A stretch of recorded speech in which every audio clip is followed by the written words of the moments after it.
안녕하세요. 유원대학교 이성훈 교수입니다. 오늘은 죄수의 딜레마에 대해서 소개해 드리려고 합니다. 죄수의 딜레마 혹시 들어보셨는지 모르겠는데요. 죄수의 딜레마는 매스컴에 또 이렇게 생활하시다 보면 또 종종 접하는 그런 게 되겠습니다.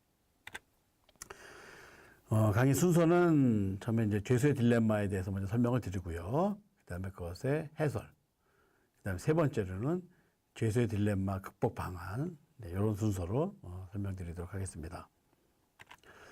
자, 먼저 이제 죄수의 딜레마가 뭐냐 하는 건데요. 제가 길게 써놨는데, 그냥 제 설명을 들으시면 좋을 것 같습니다.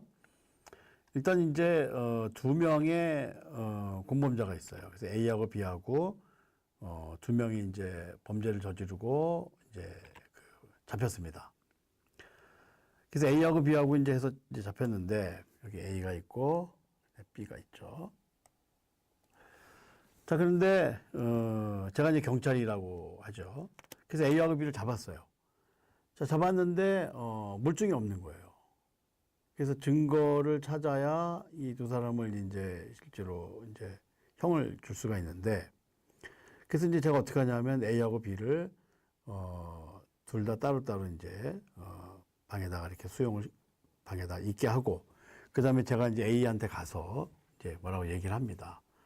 그래서 뭐라고 얘기하냐면 자백하라고 얘기하는 거죠. 왜냐하면 저희는, A 또는 B가 자백을 해서, 증거가 어디 있는지를 얘기를 들어야 되니까. 자, 그래서 이제 A한테 가서 제가 뭐라고 얘기하냐면 자백하라고 얘기합니다.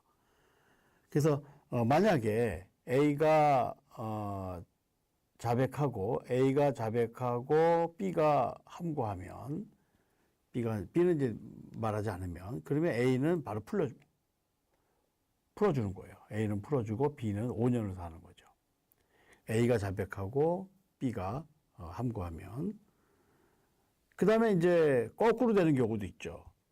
그리고 A가 함구하고 A가 계속 얘기하지 않고 그다음 B가 자백하는 경우가 있어요. B가 배반해서 자백하게 되면 B는 바로 풀려나고 A는 함구한 A는 5년 사는 거예요. 자, 이렇게 되고. 그 다음에 이제 둘 다 자백하는 경우가 있겠죠. 둘 다 자백하게 되면은, 둘 다 자백하니까 둘 다 풀어줄 수는 없는 거죠. 죄를 졌으니까. 이럴 경우에는, 1년씩, 원래는 5년형을 살아야 되는데, 1년씩 각자 좀 굉장히 많이 형을 대폭 감해주는 거죠. 예. 그 다음에 이제 마지막으로, 둘 다 함구하는 경우가 있어요. 둘 다. 그래서 보통 우리가, 영장 없이 구속할 수 있는 기간이 이제 48시간인데요. 이제 편의상 2박 3일, 이제 3일이라고 썼습니다. 그러면 이 3일 동안 계속 이제 뭐 제가 괴롭히겠죠. 자백하라고, 뭐 협박도 하고, 뭐 어떻게 하겠죠. 3일 있으면 이제 결국 끝까지 함구하면 증거가 없어서 이제 석방이 되겠죠. 자, 이런 상황입니다. 그래서 A가 함구하고 B가 자백하면 A는 5년 살고 B는 바로 풀려나고, 또 A가 자백하고 B가 함구하면 자백한 A는 바로 풀려나고 함구한 B는 5년 살고, 둘 다 자백하면 1년이고 또 끝까지 둘 다 함구하면 증거가 없어서 다 풀려나고. 자, 이런 상황이 되겠습니다. 자, 그래서 제가 A한테 이 상황을 쭉 설명한 다음에 뭐라고 얘기하냐면, 잘 생각해봐. 좀 이따 올게. 잘 생각해봐라. 그러면서 이제 한마디 얘기하겠죠. B가 곧 자백할 것 같은데, 자백할 것 같은데, 너 어떡하냐. 하고 이제 얘기하고 가죠. 근데 B한테 가서도 똑같이 얘기합니다. B한테 가서, 내가 좀 아까 A한테 만나고 왔는데, A는 곧 자백할 것 같은데, 너 끝까지 함구하다가 B가 자백하면 너 혼자 독박 쓸 텐데 걱정이다. 하고 이제 잘 생각해봐. 하고 이제 그러겠죠. 자, 그러면 이제 A와 B가 각각 생각을 해볼 겁니다. 그래서 A의 경우 한번 생각을 해보죠. A의 경우에 생각을 해보면 B가 자백하는 경우하고 함구하는 경우하고 두 가지를 나눠서 생각을 해보는 거예요. 그래서 만약에 B가 자백한다면 A는 자백하면 1년 살고 함구하면 5년 살아요. 그래서 A는 자백하는 게 더 유리합니다. 그죠? 그래서 B가 만약에 자백한다면 A는 자백하는 것이 더 유리한 선택이다. 두 번째, B가 만약에 함구한다면 A는 자백하면 지금 당장 풀려나고 함구하면 3일 동안 굉장히 좀 힘든 과정을 거쳐야 돼요. 그래서 B가 함구하는 경우에도 A는 자백하는 게 자기에게 더 유리한 결과가 됩니다. 그래서 A가 생각하기에 B가 자백할지 함구할지 모르겠는데 B가 자백한다고 가정해도 나는 자백하는 게 유리하고 B가 함구한다고 가정해도 나는 자백하는 게 유리하고 그래서 A는 자백하는 겁니다. 근데 이 상황은 A나 B나 똑같아요. 그래서 B가 생각하기에도 예를 들어서 B가 생각하기에도 A가 자백하는 경우하고 A가 함구하는 경우하고 두 가지 나눠서 생각할 텐데 A가 만약에 자백한다고 가정했을 때 B가 자백하면 1년이고 함구하면 5년이에요. 그래서 B는 자백하는 게 유리하고요. A가 함구한다고 가정했을 때에도 B는 자백하면 바로 풀려나고 함구하면 3일 동안 있어야 되는 거예요. 그래서 이 경우에도 B는 자백하는 게 유리합니다. 그래서 B도 자백하게 돼요. 그래서 결국 A도 자백하고 B도 자백하게 돼요. 이런 경우가 되는 거죠. 그래서 A가 최선의 선택을 해서 자백하게 되고 B도 최선의 선택을 해서 자백하게 돼요. 그래서 결국은 이 결과가 나오는 거죠. 그죠? 그래서 이거를 딜레마라고 합니다. 죄수의 딜레마. 이게 이제 왜 이게 딜레마가 되냐 하면 이 전체 상황에서 A와 B의 최선의 결과는 뭐냐 하면 이거예요. 그죠? A와 B의 최선의 결과는 각자 함구해서 3일 지나고 나서 증거 불충분으로 풀려나는 거란 말이에요. 자, 그런데 A도 최선의 선택을 하고 B도 최선의 선택을 해서 각각 자백을 했더니 결과는 이게 나오더라 이거예요. 보통 우리는 어떤 생각을 하냐면 어느 공동체가 최선의 결과를 얻기 위해서는 각자가 최선의 노력을 하면 된다고 생각합니다. 그래서 A와 B 두 사람이 최선의 결과를 얻기 위해서는 A도 최선의 선택을 하고 B도 최선의 선택, A도 최선의 노력을 하고 B도 최선의 노력을 하면 A와 B가 전체의 최선의 결과를 얻을 거라고 생각을 하는 거예요. 그런데 이 경우 그렇지가 않죠. A도 최선의 선택을 하고 B도 최선의 선택을 했는데 전체적으로 봤더니 최선의 결과가 얻어지지 않은 거죠. 그래서 이제 딜레마라고 하는 겁니다. 그래서 이게 뭐야? 우리가 최선의 결과를 얻기 위해서 어떻게 해야 되는 거지? 나도 최선을 다하고 너도 최선을 다했는데 왜 우리가 전체적으로 최선의 결과를 얻지 못했지 하는 거죠. 그래서 이거를 이제 딜레마라고 하는 겁니다. 예. 좀 황당하시죠? 예. 자, 이거는 좀 잘 해석을 해야 될 텐데요. 이게 딜레마의 이유는 이제 방금 말씀드렸다시피 각자 최선을 다했는데 결과는 최선이 아니더라 하는 거죠. 예. 자, 원인이 뭐냐? 이런 딜레마가 생긴 이 원인을 알기 위해서는 그래서 전제 조건을 잘 살펴봐야 됩니다. 이 상황에서의 전제 조건이 사실은 두 가지가 있는데요. 하나는 뭐냐 하면 A와 B가 소통하지 않았다 하는 거예요. A와 B를 각자 따로따로 서로 멀리 떨어진 서로 어떻게 할지 자백할지 함구할지를 서로 상의할 수 없는 소통할 수 없는 상태에 따로따로 뒀단 말이죠. 그 다음에 두 번째 전제 조건이 뭐냐 하면 서로 신뢰하지 않았다 하는 겁니다.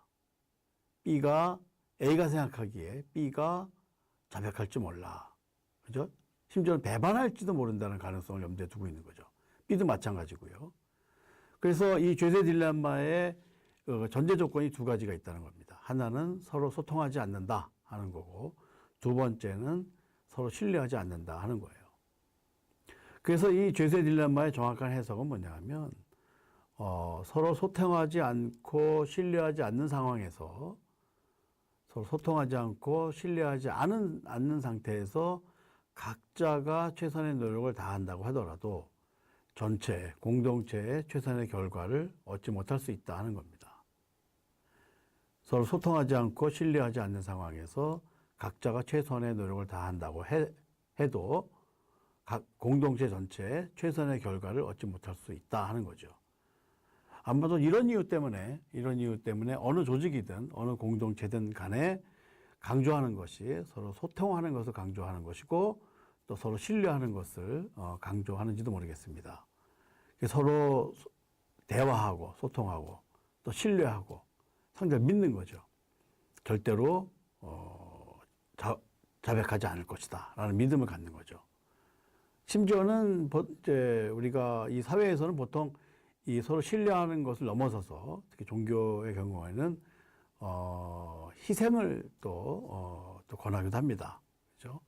약자를 위한 희생, 또 이런 희생들. 그래서 신뢰를 넘어서서 희생. 이러한 그 소통과 신뢰 또는 희생이 있는 바탕이 되는 그 조직에서 그런 걸 바탕으로 해서 각자가 최선의 노력을 할 때 공동체 전체에 최선의 결과를 얻을 수 있다 하는 겁니다. 그래서 이것은 이제 이렇게 그 죄수의 딜레마가 나오게 된 상황은 불통과 불신하는 상황에서 각자 개인의 합리성을 추구했기 때문에 이런 딜레마에 다다르게 됐다 하는 거고요.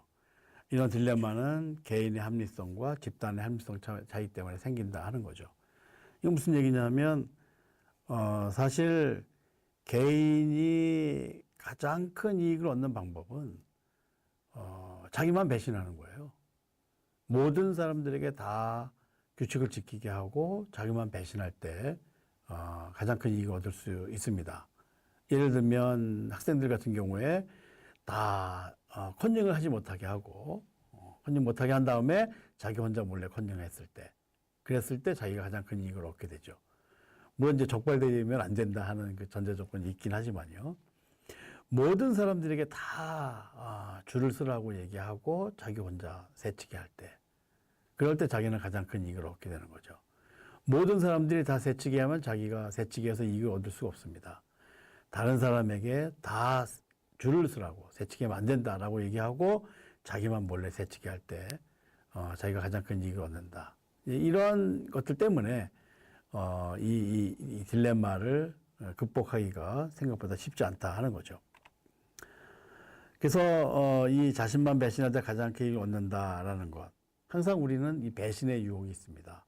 이 배신의 유혹을 유혹에 빠지지 않고 이길 수 있도록 해야 될 것이고 또 질서 유지, 준법 정신, 도덕의 수준을 높여서 그런 유혹에 빠지지 않도록 만들어야 될 텐데요. 그렇게 하는 것이 사실 쉬운 일이 아니죠. 그죠? 사람들의 도덕 수준을 높여서 이런 그 자기만 배신해서 이익을 얻는 그런 유혹에 빠지지 않도록 한다라고 하는 것이 쉬운 일이 아니겠죠. 그렇기 때문에 어떤 조직의 또 지도자라든가 또 조직에 하는 일은 이런 그 법을 지키지 않는 또 규칙을 깨는 사람들을 단속을 하고 또 규칙을 지키는 사람들이 손해보는 일이 생기지 않도록 하는 것이 굉장히 중요하겠습니다. 또 뭐 시험 부정행위, 규칙 위반 이런 것들이 있을 테고요. 네, 관리 단속이 필요하다 방금 말씀드렸습니다. 네. 아무튼 그런데 이제 이걸 극복을 해야 될 텐데 이런 소통과 신뢰라고 하는 것이 말로만 형성되는 것이 아니겠죠. 평소에 잘 해야 될 것입니다. 자, 그렇다고 하면 이 죄수의 딜레마를 극복할 수 있는 방안이 어떤 것들이 있느냐 하는 거예요. 사실 이 죄수의 딜레마의 극복 방안이 쉽지 않은데요.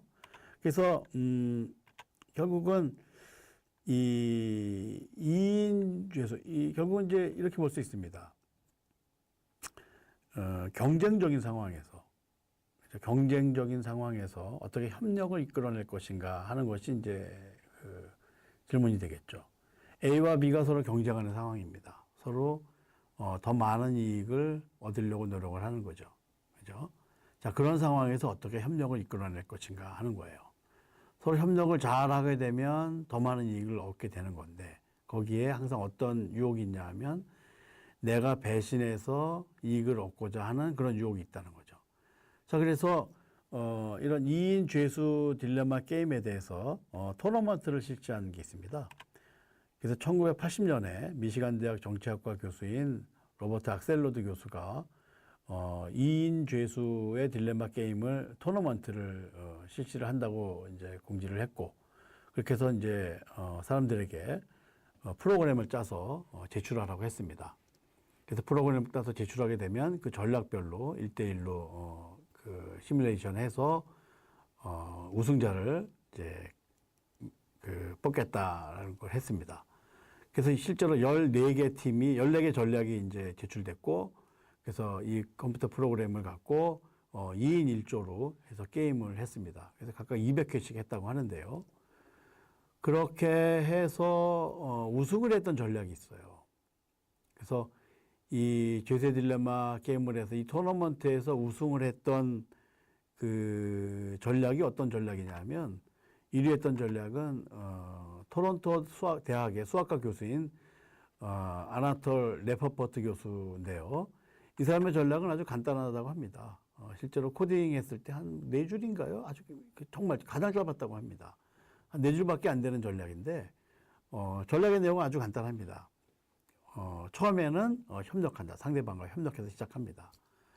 그러다 그 다음부터는 상대방이 한 대로 그대로 따라하는 거예요. 그래서 처음에 협력했다가 상대방이 예를 들어서 협력하면 나도 그 다음에 협력하는 거고, 그런데 상대방이 이 전판에서 배반했어요. 그러면 이번에는 저도 배반하는 거예요. 일종의 이제 주고받기, 영어로는 이제 tit-for-tat 전략이라고 하는데요. 상대방이 나한테 협력해주면 나도 그 다음에 협력으로 보상하고, 그 다음에 상대방이 배반하면 그 다음에 나도 배반한다. 뭐 이에는 이, 또 눈에는 눈, 이런 전략이라고 할 수 있죠. 뭐 우리가 생활하면서도 이렇게들 또 하기도 합니다. 그죠? 상대방이 나한테 옛날에 잘해주면은 그 다음에 내가 그 다음에 또 잘해주는 거고, 상대방이 나한테 좀 안 좋게 하면 그 다음번에 나도 안 좋게 하는 거죠. 계속 잘해주는 거는 왠지 좀 아니지 않습니까? 뭐 봉도 아니고. 그래서 이 단순한 이 전략이 1등을 했다고 합니다. 이건 이제 tit-for-tat 전략이라고 해서 이제 아주 유명한 전략인데요. 자, 그런데 이 전략이 심각한 문제점을 갖고 있습니다. 1등을 하긴 했는데 이 전략이 어떤 문제점을 갖고 있냐면, 똑같은 전략을 사용하는 사람을 만나게 되면 심각하게 되는 거예요. 그러니까 똑같은 이제 저도 이 주고받기 전략을 쓰고 있고 상대방도 똑같은 전략을 쓰고 있어요. 자, 그런데 어떤 일이 벌어졌냐 하면, 제가 배신하기 위해서 한 게 아닌데 어떤 오해에 의해서 B가 제가 배신했다고 오해할 수 있어요. 그런 일이 생겼다고 치죠. 그러면 B는 다음번에 제가 배신했으니까 배신할 거 아니에요. 그죠? 그러면 저는 B가 저한테 배신을 하니까 이 사람이 나한테 배신했네. 그래서 저도 또 그 다음에 배신한단 말이에요. 그래서 한번 이런 그 오해를 해서 배신하지 않았는데 실제로 배신한 걸로 상대방이 오해하는 일이 벌어지면 이 서로 배신을 주고받는, 계속 배신하고 이 배신을 주고받는 끝없는 악순환이 계속 벌어진다는 거예요. 실제로 이런 일도 좀 생기기도 하죠. 우리가 일상생활을 살다 보면은 상대방이 나한테 서운하게 해서 나도 그 다음에 서운하게 했고, 또 그 다음에 제가 서운한 것 같고 상대방이 저한테 또 서운하게 하고, 계속 서운하게 하는 것이 반복되다가 어느 날 우연히 서로 얘기를 하다 보니까 옛날에 제가 오해했던 거, 상대방이 서로 오해가 있어서 이런 일이 벌어졌던 거죠. 사실 이런 일들은, 서로 오해하는 일들은 일상생활에서 종종 발생하는 일들이죠.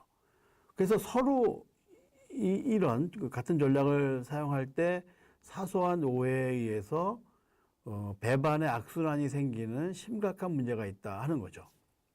그래서 이 주고받기 전략은 굉장히 유용한 전략이기는 하지만 뭔가 개선의 여지가 있다, 개선의 필요성이 있다라고 하는 겁니다. 그래서 이 죄수의 딜레마를 극복하는 그 개선안이 좀 제시가 됐는데요. 그 개선안의 주고받기 전에 개선안의 이제 가장 핵심은 뭐냐면 일단 문제점이 뭐냐? 이 티포테 전략의 주고받기 전략의 가장 큰 문제점이 뭐냐 하면 협력한 적이 있는 상대방을 너무 성급하게 처벌한다 하는 거예요.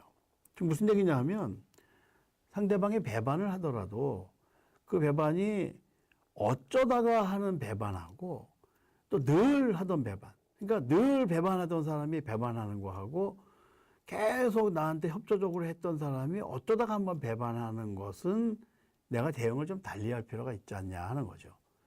예를 들어서 늘 배반하던 사람이 배반했을 경우에는 저는 뭐 용서의 여지가 없이 바로 보복을 하면 될 텐데 한 번도 저한테 배반한 적이 없는 사람이 잘 해주던 사람이 한 번 저한테 배반했다. 그러면 바로 제가 배반으로 해서 똑같이 하는 것보다는 뭔가 한번 좀 아량을 베풀고 기회를 주는 이런 것이 필요하지 않겠냐 하는 겁니다.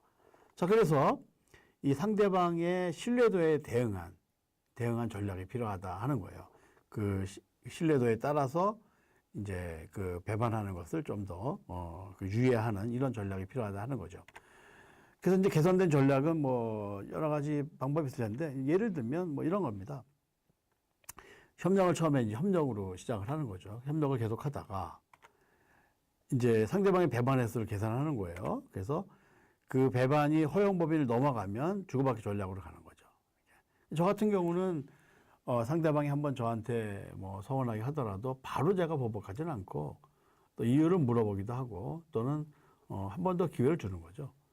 그래서 하다가 그 다음번에 또 똑같이 저한테 서운하게 하거나 또 배반하게 되면 두 번은 안 된다. 그래서 두 번째에 똑같이 이제 배반하게 되면 저도 이제 똑같이 대응을 하고 두 번째 다시 또 협조적으로 나오면 제가 그걸 용서해주고 이렇게 이제 보통 합니다. 그래서 이제 적당한 허용 범위가 있을 텐데요. 예를 들면 이런 거 얘기할 수 있습니다. 그래서 이 배반의 허용 범위를 이제 뭐 장기, 중기, 단기 이렇게 나눠서 이제 볼 텐데 예를 들면 이제 이런 거죠. 처음에는 이제 그 협조적인 것으로 가는데 처음부터 배반하는 거는 이제 안 된다. 처음부터 배반하면 그건 똑같이 이제 똑같은 전략으로 이제 대응을 해야 되겠죠. 그래서 이제 단기적으로 연속 3회 중 2회를 배반하면 나도 똑같이 배반하는 전략으로 간다. 그러니까 예를 들면 협력했다가 배반하고 또 배반한다. 그러면 이거는 나도 배반으로 하겠다 하는 거고 배반했다가 협력했다가 또 배반하는 거예요. 그러면 세 번 중에 두 번 배반하지 않습니까? 그러면 나도 이거에 대응해서 이제 배반 전략으로 가는 이런 방식. 그래서 연속 3회 중에 두 번 배반하면 주고받기 전략으로 해서 똑같이 배반을 한다 하는 거고 중기적으로는 이제 최근 30회 중에 4번 배반하면 주고받기 전략으로 대응하겠다. 이제 최근 30회라고 하는 건 뭐 예를 들면 한 달이죠. 한 달에 4번 배반하는 거예요. 일주일에 한 번씩 배반하는 거죠. 그러면 이건 좀 안 되겠다 하는 거죠. 장기적으로는 90회 중에 6회. 90회 중이면 이제 3달. 그죠? 3달, 최근 3달을 봤더니 3달 동안에 무려 6번이나 했다. 한 달에 2번씩. 그죠? 격주로 배반하는 겁니다. 그래서 너무 이건 배반이 잦다 해서 90회 중에 6번 배반하면 다시 또 나는 배반으로 한다. 이런 뭐 이제 하나 예가 되겠습니다. 그래서 뭐 상황에 따라서 적절하게 이제 할 수 있겠죠. 이런 전략은 사실은 대인 관계에서 많이 적용할 수 있습니다. 예를 들어서 자녀를 키우는 경우에 뭐 또는 그 윗사람이 아랫사람들을 할 때 특히 또 교육할 때 이제 어떤 걸 이제 하지 말라고 이제 약속을 했는데 상대방이 사람이 이제 약속했을 때 이제 안 하겠다고 약속했을 때 그걸 안 해야 될 텐데 또 살다 보면 그렇지 이렇게 또 지키지 못할 경우가 많지 않습니까? 그래서 안 하기로 했는데 또 살다 보니까 상대방이 이제 실수를 해서 또 이제 잘못된 반복을 했을 때 그걸 매건 할 때마다 계속 지적할 수는 없지 않습니까? 그럴 때 이제 어떻게 하냐면 일종의 룰을 정하는 거죠. 3번 중에 한 번 잘못했을 때는 좀 얘기하지 않고 기다리는 거죠. 그러다가 2번 연속해서 이제 했을 때는 이제 뭐라고 지적하는 할 수 있고, 또 이런 식으로 해서 또 뭐 중기적으로 뭐 한 달에 4번씩이나 그 똑같은 잘못을 반복했을 때에는 또 그 지적해서 얘기해 준다든가 이런 식으로 상황에 따라서 적절하게 규칙을, 룰을 만들어서 자기가 적용할 수 있겠습니다. 예, 아무튼 이런 정도 해서 이 죄수의 딜레마의 뜻 말씀드렸고, 또 그것에 대한 해설, 어떤 전제 조건이 있느냐, 역시 그 죄수의 딜레마를 극복하기 위해서는 신뢰와 또 소통이 중요하다 하는 말씀드렸고요. 또 극복하기 위한 전략 말씀드렸습니다. 예, 이 정도 해서 죄수의 딜레마에 대한 설명을 마치도록 하겠습니다. 예, 수고하셨습니다.